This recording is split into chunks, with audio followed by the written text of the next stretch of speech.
봉준호 감독의 영화 기생충이 제92회 아카데미 시상식에서 작품상을 포함해 사관왕을 차지했습니다. 한국 영화가 101년 만에 세계의 중심에 우뚝 서면서 오스카상의 역사도 함께 바꿨는데요. 네, 외신도 앞다퉈 이 소식을 보도하고 있고 SNS에도 축하 메시지가 잇따르고 있습니다. 오늘 전문가와 함께 관련 내용 짚어보도록 하겠습니다. 정지욱 영화평론가 그리고 최진봉 시사평론가 나와주셨습니다. 어서 오십시오. 안녕하세요. 예, 안녕하세요.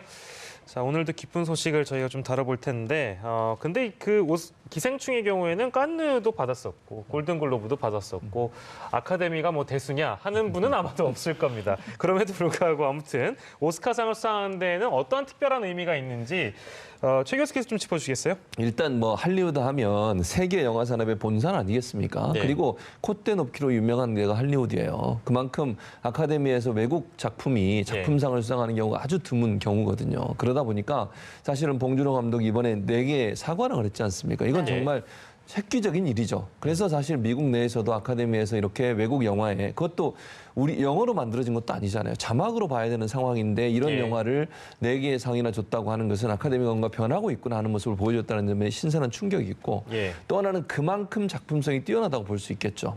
그렇지 않고서 어떻게 작품상과 감독상을 함께 받을 수 있겠습니까? 감독상 같은 경우도 지금 대만, 타이완 출신의 리안 감독이 한 번 받은 적이 있는데 그것도 저는 이거하고 좀 차이가 있다고 생각해요. 왜냐하면 리안 감독 같은 경우에는 헐리우드에서 영화를 만들어서 상을 받았어요. 그러니까 순전히 정말 외국 말로, 한국 말이죠. 한국어로 서브타이틀, 그러니까 자막 달고서 한국에서 만든 영화로 외국인이 수상한, 외국인 감독이 수상한 건 처음이에요, 사실은. 그런 점으로 본다고 하면 아카데미에 갖고 있는 콧대 높은 그 아카데미에서 우리 것으로 우리 나름대로의 승부를 걸어서 4개 상을 받았다는 것은 세계가 놀랄 수밖에 없는 것이고 아주 큰 의미를 갖는 것이다, 이렇게 볼 수 있겠죠. 네, 앞서 봉준호 감독도 1인치의 장벽이 무너졌다라고 소감을 밝히기도 했었는데 이 장벽을 넘을 수 있었던 비결, 정평론가께서는 어떻게 보십니까? 예, 우선 영화라는 공통 언어가 있었다는 것을 이제 봉준호 감독님도 말씀하셨거든요. 그러니까 세계 공통 언어가 뭐 말로서도 할 수 있지만 영화를 통해서 이야기를 전달할 수 있다는 면이 가장 중요한 것이라고 하고요. 그리고 두 번째는 봉준호 감독님의 아주 맛깔난 그 원한 시나리오가 결국은 굉장히 좋았기 때문이라고 이야기할 수 있겠습니다. 그리고 이 맛깔난 시나리오를 아주 잘 번역한 한국 영화계에서는 굉장히 많이 알려져 있는 분인데요. 달시 파켓이라는 그분이 번역을 했습니다. 이분께서 번역하신 게 외국인에게 우리의 정서, 우리의 느낌, 우리의 이야기를 아주 잘 전달할 수 있었기 때문에 이 작품이 그 1인치의 그 언어의 장벽을 뛰어넘었다고 이야기할 수가 있겠는데요. 그러기 위해서 다른 언어권에 전달할 수 있는 아주 탁월한 그러한 자막과 그리고 그런 것이 필요하지 않았나 생각합니다. 뭐 일각에서는 홍보가 한 몫을 했다라는 평가도 있는 것 같아서 그건 어떻습니까? 감독님께서 많은 곳에서 이렇게 이야기했는데요. 미리 스포일러 같은 거 보지 말고 영화를 보고 난 다음에 그 영화에 대한 설명이나 그걸 들어라라고 직접 이야기를 많이 하셨어요. 유튜브를 통해서 많이 그런 이야기 나누셨거든요. 그렇기 때문에 또한 관객들이 감독님의 그러한 지침대로 영화를 보고 그리고 나서 이야기 나누는 그러한 일이 계속 이어졌던 거죠. 알겠습니다. 자, 그야말로 뭐 신기록, 대기록 잔치라서 저희가 이 시간에 다 언급하기가 힘들 정도로 쉽지 않은 이제 수상 경력을 갖고 있는 기생충이 되었습니다. 월트 디즈니 이후 66년 만에 사관왕이 나온 것이다.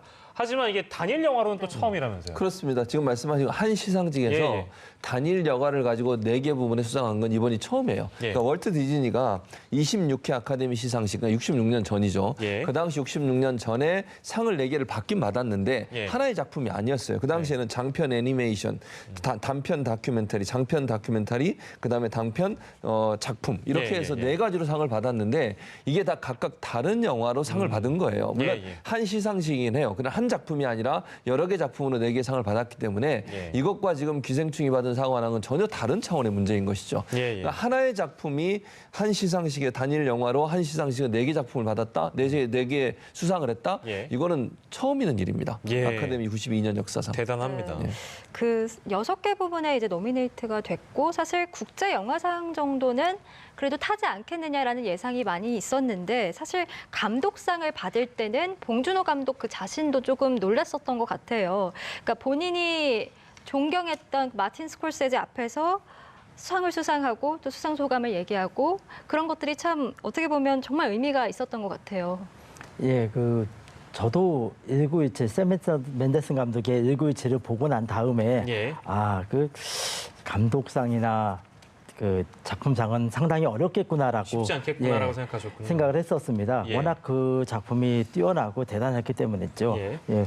그런데 시상식을 보면서 저도 모르게 소리 지르면서 그 시상식을 보게 됐는데요. 예. 이안 감독에 이어서 아시아 감독으로는 2번째고요. 네. 아까 최 교수님께서 말씀하셨지만 순수하게 예. 아시아에서 만들어진 작품으로는 첫 번째 작품이라고 할 수가 있겠죠. 예. 그리고 이 봉 감독님이 수상 소감을 말하면서 퀸틴 타란티노 감독을 언급했듯이 예. 다른 모든 작품들이 굉장히 뛰어났기 때문에 예. 그런 작품들을 제치고 감독상을 받았다는 것은 또한 굉장히 커다란 의미를 가지고 있겠죠. 네, 방금 말씀하신 이걸 이제 시쳇말로 온라인에서는 봉준호 감독의 사회생활은 네. 만렙이다 이런 표현을 하더군요. 그러니까 상을 받았는데 기타 후보에 올라왔던 다른 감독들을 일일이 언급하면서 그야말로 훈훈한 분위기를 연출했는데 아까 정평론가께서 말씀해주신 쿠엔틴 형님 사랑한다 등 이런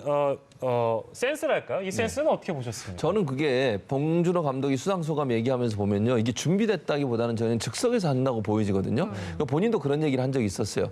그러니까 외국인 감독이 영어가 아니라 한국말로 하고 번역을 해야 되잖아요. 예. 근데 본인이 이런 얘기를 하더라고요. 수상 소감 얘기하면서 자기는 시간을 벌 수 있다는 거예요. 한마디 하면 번역하잖아요. 예. 그 사이에 다음 말을 생각해내는 거예요. 그래서 훨씬 본인은 유리한 위치라고 얘기를 했는데 예. 지금 말씀하신 것처럼 이런 이제 세계적인 거장들 있잖아요. 지금 마틴 스콜세이지 같은 경우는 77세예요. 예. 그러니까 77살 거장이신데 지금 예. 3회는 나오고 있는데 예. 저분에 대해서 지금 감사의 표현을 하잖아요. 웃으면서 저게 예. 왜 저런 모습이 나왔냐면 봉준호 감독의 수상소감 이렇게 얘기합니다. 내가 어렸을 때 영화 공부할 때 가슴에 새긴 말이 하나 있다. 그게 뭐냐면 예. 가장 개인적인 것이 가장 창의적인 것이다. 그런데 이 말이 바로 마틴 스콜세이지가 했던 말이다. 그러니까 저분 입장에서 얼마나 그게 경의를 표하는 거잖아요, 사실은. 그러니까 거장에 대해서 본인의 존경심과 경의를 표하는 거죠. 저분도 사실은 경쟁 대상 중에 한 분이셨어요. 예. 그런데 저런 모습을 보여준 건 봉준호 감독이 갖고 있는 뭐랄까요? 뭐 아까 말씀 사회생활 잘한다는 표현으로 표현될 수도 있겠지만 예. 거장들에 대한 존경의 마음 또 본인이 그분들의 영화를 보면서 영화에 대한 꿈도 키웠고 예. 영향을 많이 받은 거 아니겠습니까? 네네. 근데 저런 분들 앞에서 본인이 상을 받는 것에 대한 뭐 미안함도 있었을 것이고 예. 감사의 표현이라는 생각이 들어요. 본인이 지금의 이 자리에 오기까지 이런 분들의 거장들의 어떤 이 영화 그 영화들이 준 영감 이런 부분들이 본인을 저 자리에 앉혀놨다고 생각하니까 예. 당연히 감사와 경의를 표할 수밖에 없었던 게 아닌가 이렇게 보여집니다. 네, 어제 봉준호 감독이 이제 사관학을 하면서 수상 소감을 할 기회가 많다 보니까 어록이 참 쏟아졌던 것 같아요. 그 중에서도 가장 이제 화제가 된 어록이 텍사스 전기톱으로 트로피를 나누고 싶다라고 했잖아요. 그 부분이 이제 거의 실시간 검색어까지 차지를 했는데 이게 잘 알려지지 않은 B급 호러 영화 텍사스 전기톱 연쇄살인 사건이라는 영화라고 하던데 예. 그만큼 본인이 이제 미국 영화를 다 섭렵했다. 좀 이런 의미로 받아들여도 될까요? 네. 그 영화 매니아, 특히 호러 매니아라면 사실 다 알고 있는 작품입니다. 토비 후퍼 감독님이라는 아주 유명한 감독님의 작품인데요. 저는 그 토비 후퍼 감독님하고 같이 심사위원을 하면서 많이 만났었는데요. 예. 토비 후퍼 감독님은 굉장히 대단한 작품이세요. 그리고 이 감독님의 작품에 영향을 또 많이 받은 거겠죠. 예. 그런데 이 멘트에서 역시 봉준호 감독은 굉장히 겸손한 분이시구나라는 생각을 했습니다. 예. 봉 감독님이 이 5개 작품에게 모두 다 똑같이 나눠서 이 상을 나누고 싶다라는 예, 의미를 토비 후퍼 감독님의 텍사스 전기톱 살인 사건에 나오는 그 전기톱으로 예. 잘라서 예. 나누겠다는 그래서 미국인들에게도 굉장히 즐거움을 선사한 그런 멘트라고 할 수 있겠습니다. 예, 못 보신 분들은 아마 없을 테지만 저희가 이제 누차 앞서서 언급을 많이 했기 때문에요. 수상 소감 다시 저희가 준비해봤습니다. 봉 감독의 수상 소감 직접 들어보시죠. Bong Joon-ho.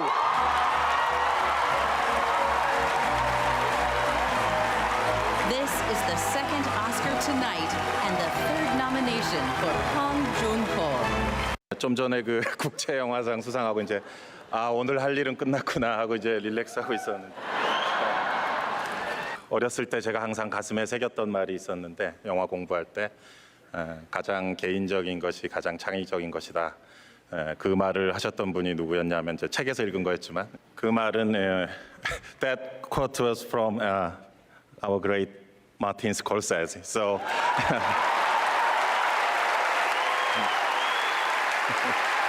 제가 학교에서 마티 영화를 보면서 공부했던 그런 사람인데 같이 후보에 오른 것만도 너무 영광인데 이제 상을 받을 줄 전혀 몰랐었고요. 이 트로피를 정말 오스카 측에서 허락한다면 텍사스 전기톱으로 이렇게 5개로 잘라서 나누고 싶은 마음입니다.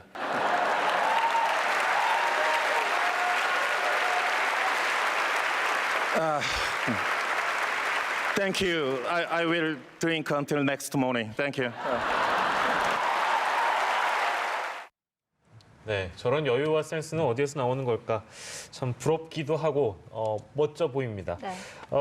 봉준호 감독의 얘기를 좀 더 해볼까요? 봉테일이라는 별명은 어디에서 왔는가? 그만큼 디테일에 출중한 감독이다 이렇게 봐도 될 텐데 뭐 앞서 저희가 영상을 대담 시작하기 전에 보여드린 내용을 보시면 여러 전문가들이 인정하고 있는 봉준호 감독의 디테일이다. 어떻게 좀 보고 계세요?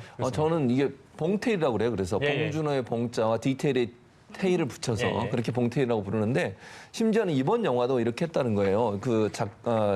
배우들이나 아니면 스태프들에게 본인이 스토리보드를 직접 만들어 가지고 그걸 보여줬답니다. 근데 그게 아주 자세하게 그려져 있었대요. 아까 예, 우리가 예. 말씀하신 그 영상에 보면 스토리보드 같은 거. 예, 그리고 예. 만화를 좋아했다고 그러잖아요. 예, 예. 그러니까 만화를 그리듯이 한 장면 한 장면의 묘사를 아주 정확하게 그려냈다는 겁니다. 네. 그래서 보는 사람 입장에서는 이렇게까지 자세히 그릴 수 있을까? 예, 아주 디테일한 부분까지도 신경을 쓰고 각본도 만들 때도 그런 부분들을 신경을 많이 쓰는 것 같아요. 예를 몇 가지만 들어드릴게요. 예. 박 사장이 나오잖아요. 박 예, 사장 집에 보면 쓰레기통이 있습니다. 그 예. 쓰레기통에 보면 그 기택이 예. 그 핫소스를 좀 이렇게 버리는 장면이 나와요. 예, 예, 피 예. 묻히는 것처럼 하기 위해서. 예, 예. 근데 그 쓰레기통 250만 원짜리랍니다. 그러니까 그 박 사장의 집에 어울리는 게 디테일이잖아요. 사실은 그걸 예. 우리가 모를 수도 있고 지나가는 사람은 그게 정말 얼마짜리인지 전혀 신경 안 쓸 텐데 예. 그 집, 그 부유한 집의 어떤 모습을 그대로 보여주기 위해서 그렇게 하고 맥주도요. 그 일반적으로 우리가 그냥 맥주 마시는 장면만 나오잖아요. 두 예. 가지가 다른 장면이 나오는데 예. 기택이 본인의 지하 방에서 예. 먹는 맥주의 메이커하고 예. 실제 이 그 박 사장 집에서 맥주를 마시는 장면이 또 나오잖아요. 가족들이 함께 보면서 예, 예. 그때 메이커가 다릅니다. 그러니까 그거 그 섬세함이에요. 그러니까 그게 우리가 볼 때는 아무것도 아닌 것 같은데 예. 이 그 봉 감독은 이런 섬세함까지도 다 신경을 쓴다는 거죠. 하나하나. 예. 그래서 이게 정말 그 영화의 완성도를 높이기 위해서 그리고 예. 좀 다 알려진 것처럼 지금 그 지하방 같은 경우에는 세트로 지어진 거거든요. 그게 예, 예. 그러니까 일부러 본인의 그 생각을 그대로 집어넣기 위해서 그리고 고급 주택도 건축가들의 조언을 받아가지고 예. 지었다고 하고요. 그 이런 모습들을 보면 야 이게 얼마나 그 봉준호 감독이 영화 하나를 만들기 위해서 많은 생각과 많은 노력을 하고 있는지 하는 것을 보여주는 아주 단적인 예라고 볼 수 있을 것 같습니다. 네. 예. 그리고 이번 수상이 계속해서 오스카상 하면 좀 백인의 잔치다, 뭐 백인상이다라는 오랜 오명이 있었는데 이번 이 기생충의 수상을 통해서 새로운 이정표가 세워졌다라는 평가도 나오고 있더라고요. 아카데미의 이번 수상이 이제 최근 변화의 흐름을 좀 반영했다라는 분석들도 나오고 있던데 지난 작품상의 면면들을 좀 보셨을 때 이런 변화하는 이런 징후에 좀 어느 정도 예상을 할 수 있었다고 보십니까? 어떻게 보세요? 예, 그 영화예술과학 아카데미, 그러니까 아카데미 오브 모션 픽처스 아트 앤 사이언스라는 예. 이 단체인데요. 그 위원회거든요. 예. 여기에 전체 회원 명단은 비밀에 붙여 있습니다. 예, 철저하게 비밀인데요. 예. 그 중에 우리나라에서는 송강호, 이병헌, 최민식, 배두나 예. 배우와 그리고 봉준호 감독을 비롯해서 이창동, 박찬욱 감독님이 소속이 돼 있다고 알려져 있거든요. 알려져만 있는 거고요. 예, 알려져만 있는 것입니다. 예, 예. 근데 이 2015년에서 16년 2년 동안 아카데미 시상식이 백인 잔치라는 그 논란이 빚어지면서 예. 조금씩 이 변화, 개혁의 바람이 불어오고 있거든요. 그래서 여성과 소수의 비율을 이제 2020년 올해까지 이렇게 2배 이상 늘리고 또한 회원의 투표권도 예. 이제 계속 주어지는 게 아니라 예. 10년까지 제한하는 그러한 개혁의 바람이 일어나고 있었습니다. 예. 그러한 바람이 결국 이번 그 수상에도 예. 많은 영향을 미쳤다고 봐야겠죠. 예. 그렇기 때문에 비영어권 작품이 최초로 작품상에 이제 수상을 하게 되고 예. 그러한 변화가 이렇게 일어난 것이죠. 네, 이렇게 되면 또 내년 아카데미는 어떨까 기대가 될 정도로 변화를 이 기생충 수상을 통해 변화를 했다면 첫 걸음을 뗐다면 이제 내년이 더 기대가 되기도 해서 실제 시카고 트리뷴의 어떤 한 평론가가 아카데미 측에 감사하다는 말을 할 정도로 이번에는 굉장히 큰 이변이라는 평가가 뭐 이제 외신들을 통해서도 많이 나오고 있는 모양입니다. 아무튼 제가 지금 드리고 싶은 질문은 이번 수상 덕분에 뭐 내년에는 더 기대해도 될까요? 뭐 변화무쌍한 아카데미 기대해도 되겠습니까? 아마 이제 그럴 가능성은 충분히 있다고 보여져요. 지금 네. 시카고 트리뷴의 마이클 필립스라고 하는 영화 평론가가 저 말을 했는데 예. 저분 같은 경우는 10년 전에도 이미 봉준호 감독에 대해서 칭찬을 아끼지 않았어요. 10년 전에 마드라고 하는 작품으로 사실 이제 진출을 했었는데 예. 그 당시에도 뭐라고 얘기했냐면 홍콩 영화가 주춤한 사이에 한국 영화가 치고 올라오고 있다. 그 중심에 봉준호 감독이 있다. 이런 예. 얘기를 했고요. 작품성을 봐도 봉준호 감독의 영화는 충분히 국제적인 영향을 미칠 수 있는 작품이라고까지 격찬을 했습니다. 그게 이제 10년 후에 지금 이 상황까지 온 거잖아요. 예. 그러니까 이 그 마이클 필립스 같은 경우에는 아카데미가 변하고 있다는 저짐이라고 보는 것 같아요. 영화 아까 말씀드렸잖아요. 외국에서 만든 영화 그것도 자막 있는 영화의 작품상과 그다음에 4개의 상을 각본상, 감독상까지 수상하게 만든 거. 외국어상은 당연히 오는 것이고요. 예. 그렇다고 하면 앞으로는 아카데미가 백인 중심 그다음에 소수 중심의 잔치가 아니라 예. 국제적인 영화제로 클 가능성이 있지 않겠나 이런 전망을 한 것 같고 그래서 예, 마지막으로 뭐라고 쓰냐면 아카데미 측에 감사한다는 표현을 썼어요. 예. 그러니까 사실은 이것도 저는 이렇게 생각합니다. 미국인들에게 이것도 장점이에요. 무슨 말이냐면 국제적인 영화제로 발전할수록 미국인들이 다양한 영화의 장르를 경험하고 즐길 수 있는 기회가 되지 않겠어요? 예. 자기들만의 잔치로 끝난다고 하면 전 세계적인 동의를 얻기는 어렵기 때문에 예. 새로운 변화가 아카데미에 어떤 신선한 충격을 줄 가능성이 있다고 보여집니다. 예. 네, 어제 외신들도 굉장히 뜨겁게 반응을 했고 지금 각국의 축하 메시지도 쏟아지고 있는데 앞으로 또 이 봉준호 감독이 우리를 어떤 영화로 놀라게 할지도 참 궁금하거든요. 새로운 시나리오 한 2개 정도를 쓰고 있다 이렇게 기자회견장에서 밝히기도 했었는데 다음 차기작은 좀 어떻게 예상하고 계세요? 예, 말씀하신 대로 2개 정도의 시나리오를 준비하고 있다고 합니다. 두 작품이 공통적으로 실화에서 영감을 받은 재난 호러 액션 장르의 영화라고 이야기를 하고 있는데요. 하나는 한국어로 만들 생각이고 하나는 예. 영어로 준비가 되고 있는데요. 그 한국어로 된 것은 서울에서 일어난 독특하고 무서운 사건을 다루고 있는데 서울에서 한국어로 많이 제작할 수 있는 아주 독특한 작품으로 준비가 되고 있다고 합니다. 예. 또 한 가지 영어로 되고 있는 작품은 2016년에 그 영국에서 실제로 일어난 사건을 CNN 방송을 보고서 영감을 얻어서 예. 준비를 하고 있는데요. 이 작품은 영국에서 절반 그리고 미국에서 절반 세트 촬영을 할 거로 예정을 하고 있고요. 예. 하지만 이 두 작품 중에 어느 작품을 하게 될지는 아마 4월 내지 5월 정도 돼야 예. 이제 확정이 될 거라고 하고 있습니다. 시간이 조금 필요하고요. 봉준호 감독의 차기작 기대가 아주 되고 있습니다. 자, 그리고 CJ그룹 이미경 부회장 얘기를 저희가 어제도 해봤는데 봉준호의 모든 것이 좋다. 뭐 수상 소감을 밝히면서 차기작에도 각종 지원을 아끼지 않을 것으로 기대가 되고 있는 상황입니다. 어떻게 보시는지 교수님? 저는 그래서 CJ 그 이미경 부회장의 저 발언이나 아니면 지금까지 뚝심 있게 사실 25년 동안 적자에 허덕였어요. 처음 이게 뛰어든 게 1995년도에 영화 산업이 뛰어들었거든요. CJ가. 그리고 K컬처를 만들겠다고 야심차게 출발을 했는데 계속 적자였어요. 예. 그리고 1998년도에 CGV 신설하죠. 그리고 2000년도에 CJ 엔터테인먼트를 만듭니다. 그러니까 구체적으로 CJ가 문화 산업의 선도주자가 되겠다고 하면서 케이블 방송 그다음에 영화 산업에 뛰어들어서 봉준호 감독 작품에 많은 부분 투자를 했었어요. 예. 그것이 지금의 결실을 맺었거든요. 예. 25년 적자가 많이 계속됐는데 이걸 중간에 멈췄다고 생각해 보십시오. 봉준호 감독의 기생충이 탄생할 수 있었겠습니까? 저는 그래서 기업이 이렇게 어려움이 있지만 적자가 있음에도 불구하고 미래를 보고 끊임없이 투자하는 이런 어떤 그 지지가 있어야만 결국 봉준호 같은 또 다른 감독들이 나올 수 있다. 영화인들이 열심히 일할 수 있고 작품을 만들 수 있도록 경제적인 지원을 아끼지 않는 기업들이 많이 생겨야 한다고 저는 봅니다.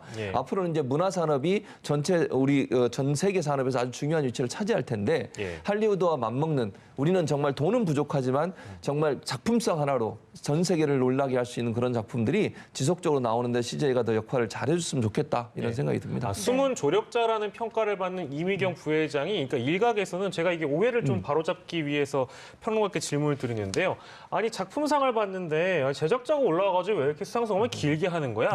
라는 식으로 비판을 하는 네티즌들이 좀 덜어 있더군요. 근데 작품상이라는 건 제작자가 보통 통상적으로 올라가서 수상소감을 밝히기도 하는 것이죠. 작품상의 주인공은 제작자죠. 그 감독상의 주인공은 감독이 짓고 그 각본상의 주인공은 각본자지만 결국 그 최고상인 또 작품상의 주인공은 이 작품을 만들어낸 사람이기 때문에 제작자가 그런 멘트를 하는 것은 너무 당연한 이야기라고 할 수 있겠습니다. 너무나 당연한 일이다. 오해를 좀 잡을 필요가 있을 것 같아 질문 드렸고요. 네. 그리고 지금 영화 기생충이 단순히 수상뿐만 아니라요. 흥행 기록도 어마어마합니다. 전 세계에서 1억 6천만 달러의 흥행 수익을 기록을 하고 있는데 이번에 이제 아카데미상을 수상했기 때문에 아마 북미 흥행도 당분간 지속될 예정이라고 하더라고요. 이제 한국 영화의 어떤 북미 진출의 길이 열렸다. 좀 이렇게 봐도 될까요? 북미뿐만이 아니겠죠. 한류가 초기에는 영화가 굉장히 큰 비중을 차지하다가 얼마 전까지는 계속 K-팝이나 K-푸드가 굉장히 많은 그 퍼센트를 차지했었습니다. 하지만 작년 그 5월달 이후로 한국 영화에 대한 관심이 굉장히 많이 커졌는데요. 작년 12월달에 한국국제문화진흥교류원에서 한류 나우라는 그 심포지엄이 있었는데 그때 발표로 구두상으로 발표가 나왔었는데 이미 그 칸 영화제 이후로 한류에서의 영화의 퍼센티지가 굉장히 커졌답니다. 그만큼 해외에서 한국 영화에 관한 관심이 커진 것이죠. 뭐 기생충이 북미에서 상영관이 지금 현재 2,000개를 넘게 늘어나고 있는데 그런 것뿐만이 아니라 전 세계적으로 한국 영화에 대한 관심이 커지고 봉준호 감독이 뿐만이 아니라 제2, 제3의 봉준호 그리고 제2, 제3의 기생충을 기대하는 그러한 그 기다림이 굉장히 커지는 거겠죠. 알겠습니다. 오늘 봉준호 감독에 대한 주제로 이슈큐브를 다뤄봤고요. 한 줄 참견 시간이 준비되어 있습니다. 오늘은 정지욱 영화평론가께서 한 줄 참견 해 주시겠습니다. 어떤 말씀 해 주시겠어요? 그 블랙리스트가 블록버스터가 됐다. 그렇게 이야기할 수가 있겠죠.